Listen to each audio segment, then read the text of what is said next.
Good morning everyone. Today we will start the 10th chapter of our SHT book, that is My India, My Pride.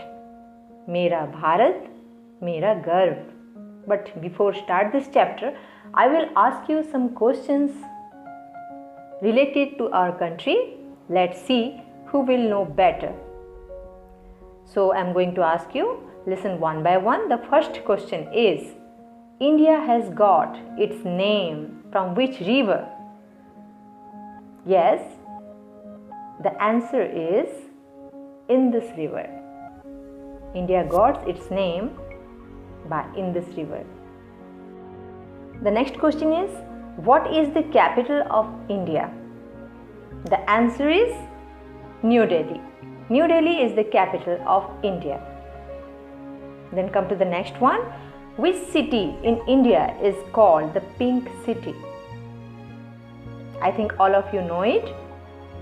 Jaipur is known as Pink City. Come to the next one. Which state is famous for tea leaves?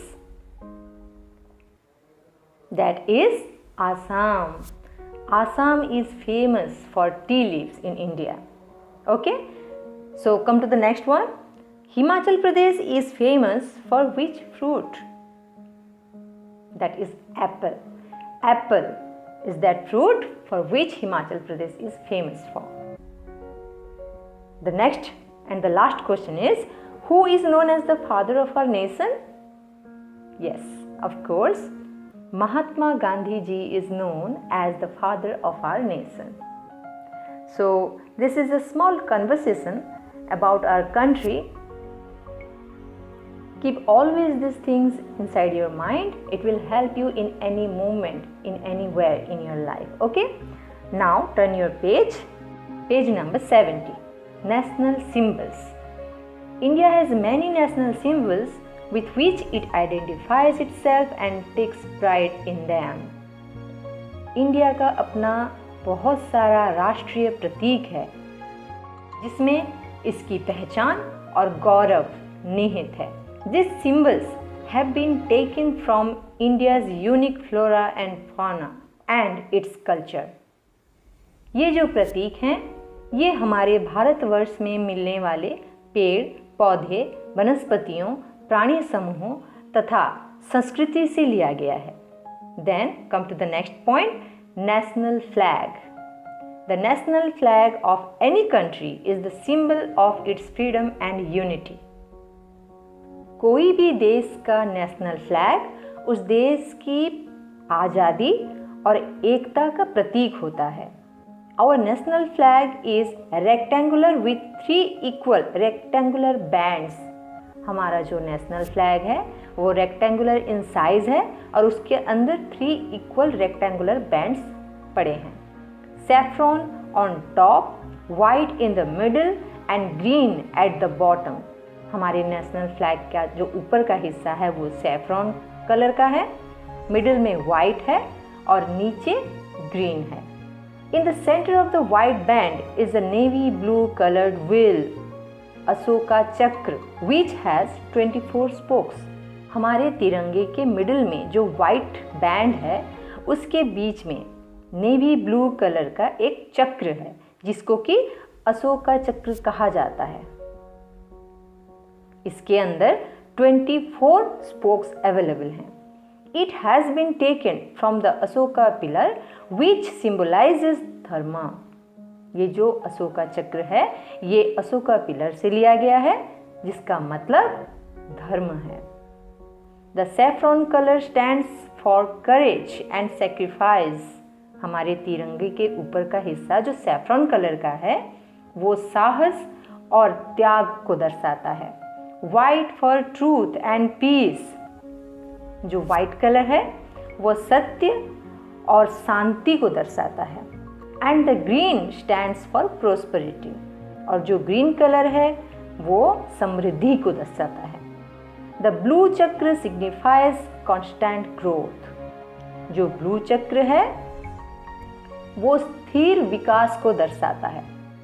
Then let's know more. Side में देखिए yellow colour box में एक important thing दिया हुआ है The national flag of India was designed by Pingali Venkaya of freedom fighter. A freedom fighter. हमारा जो national flag India का है वो किसके द्वारा डिजाइन किया गया था? पिंगाली वेंकैया, जो एक फ्रीडम फाइटर थे. Then come to the next point, national emblem. Our national emblem is an adaptation of the Ashoka pillar at Sarnath. हमारा जो नेशनल एम्ब्लेम है वो सारनाथ के अशोका पिलर से अडॉप्ट किया गया है. It has 4 lions stands back to back on a platform. इसमें 4 लायन हैं जो बैक टू बैक खड़े हैं. Below the platform the words Satyameva Jayate are carved, which means truth alone trumps. उसके नीचे सत्यमेव जयते बोल के खुदाया गया है, जिसका मतलब है सत्य अकेले ही जीतता है. Then come to the next point, national anthem. Every country has a national anthem which is sung on special occasions. Her country का खुद का एक अपना नेशनल एंथम होता है जो कि स्पेशल ओकेजन्स में गाया जाता है.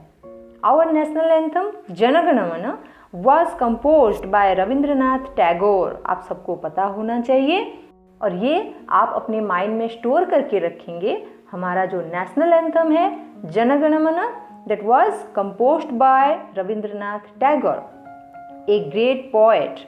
As a mark of respect, we should always stand in attention while singing the national anthem or while it is being played.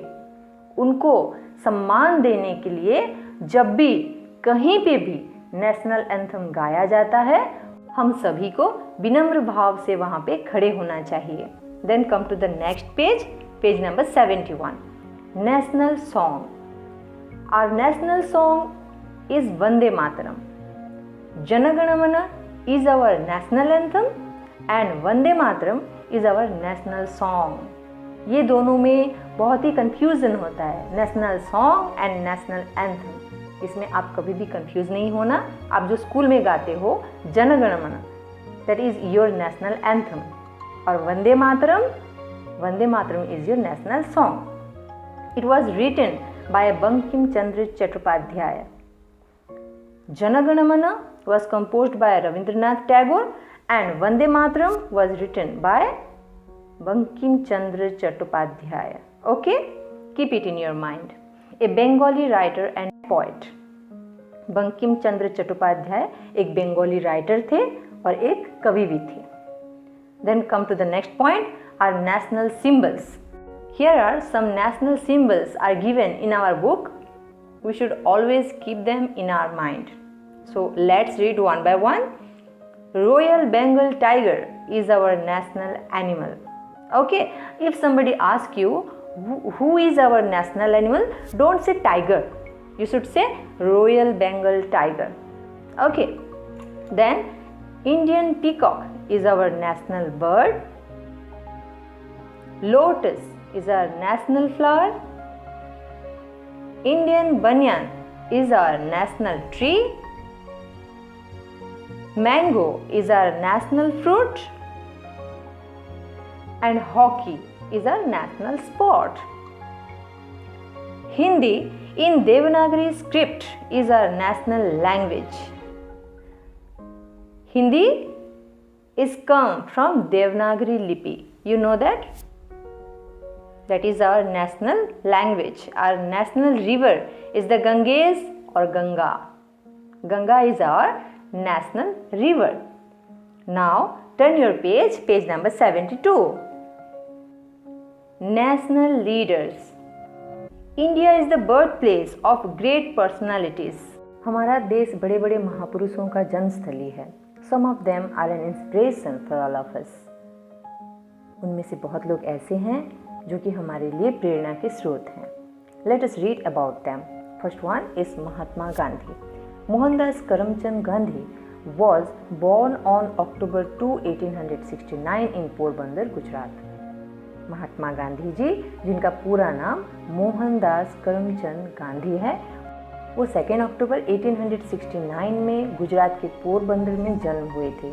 He was a lawyer, a politician and a writer who became the leader of the freedom movement against British rule in India.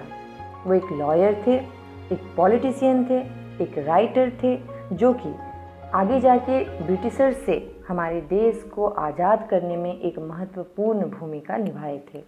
Gandhi ji led our freedom struggle using the weapons of अहिंसा and सत्याग्रह। गांधी जी ने जो संग्राम किया था उसमें अहिंसा और सत्याग्रह को अपना हथियार बनाया था। He lived a very simple life.